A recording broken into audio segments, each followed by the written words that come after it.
ওকে, so এখন আমরা যদি এই যে এটার ব্যানারটা চেঞ্জ করতে চাই ইমেজ, সো আমরা কিভাবে কি করতে পারি?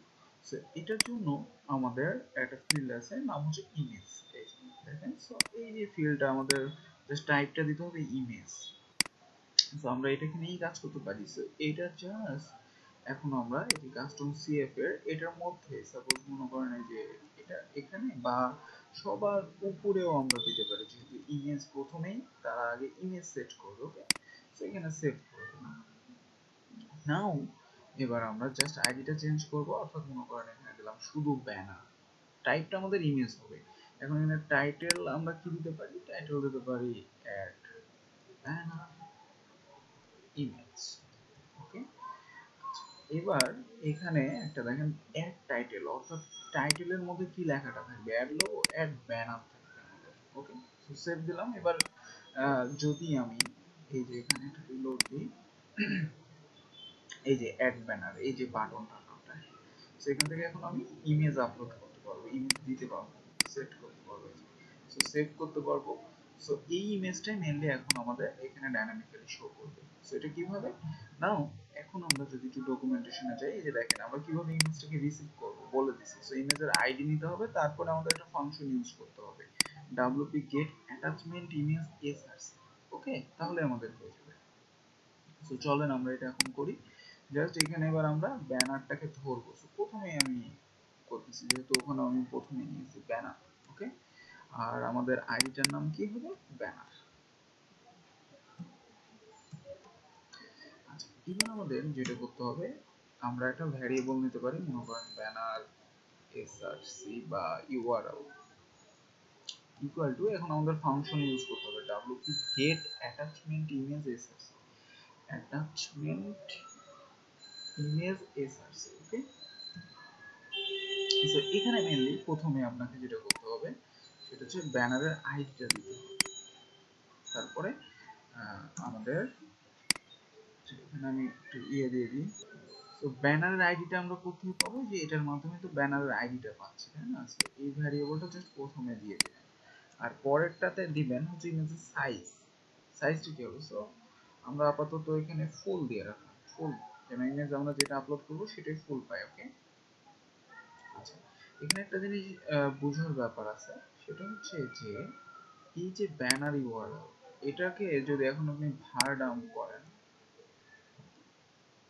তাহলে এর মধ্যে এবার কি আসতেছে সেটা বুঝবেন। হ্যাঁ, শুধুমাত্র যে আমি ব্যানার ইউআরএল এভাবে দিলে যে আপনার ইউআরএলটা পেয়ে যাবেন সেটা কিন্তু না।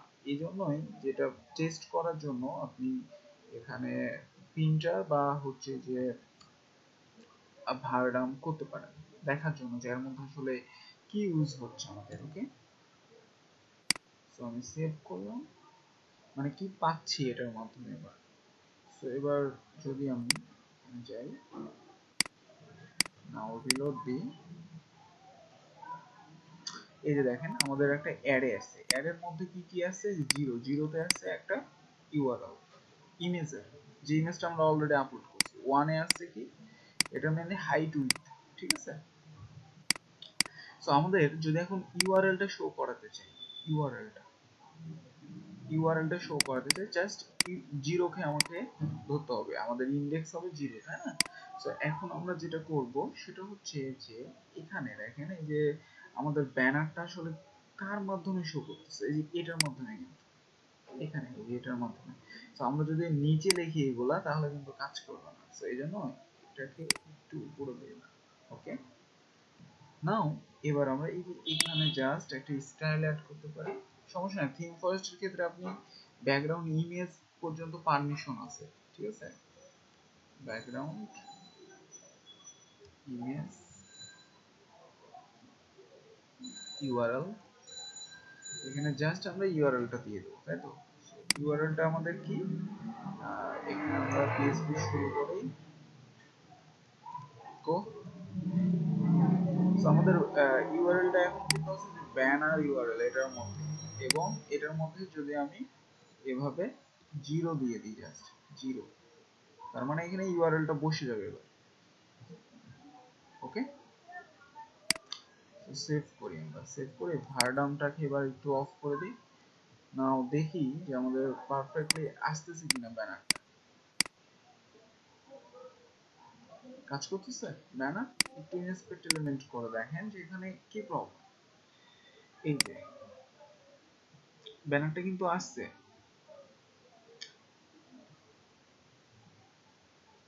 বাট আমাদের এখানে এই যে ইমেজটা কিন্তু শো করাতে পারতেছে না, তাই না? সো আমরা যদি এটাকে বাদ দিয়ে দিই না, তারপরে শো করাতে পারছে না, বাট ইমেজটা কিন্তু এখানে আসছে। দেখেন ইমেজটা আসছে। আচ্ছা, সো মেইনলি এইটার রিজন কি হতে পারে একটু দেখি আমরা, হ্যাঁ? আমরা এখানে যেটা মিস্টেক করছি সেটা হচ্ছে যে আমাদের প্রপার্টির নামটা এখানে ব্যাকগ্রাউন্ড অর্থাৎ ডিটা আমরা মিস্টেক করছি, হ্যাঁ? সো এবার চেক করুন, রিলোড। এই যে আমাদের পারফেক্টলি এবার ইমেজটা কিন্তু শো করতেছে, দেখেন। সো এখন আমি এখান থেকে যে ইমেজে দিব, যে ইমেজে চুজ করব, আমাদের ব্যানারে অ্যাড। সো ইমেজ অ্যাড করাটা আমরা কিন্তু শিখে ফেললাম, দেখছেন?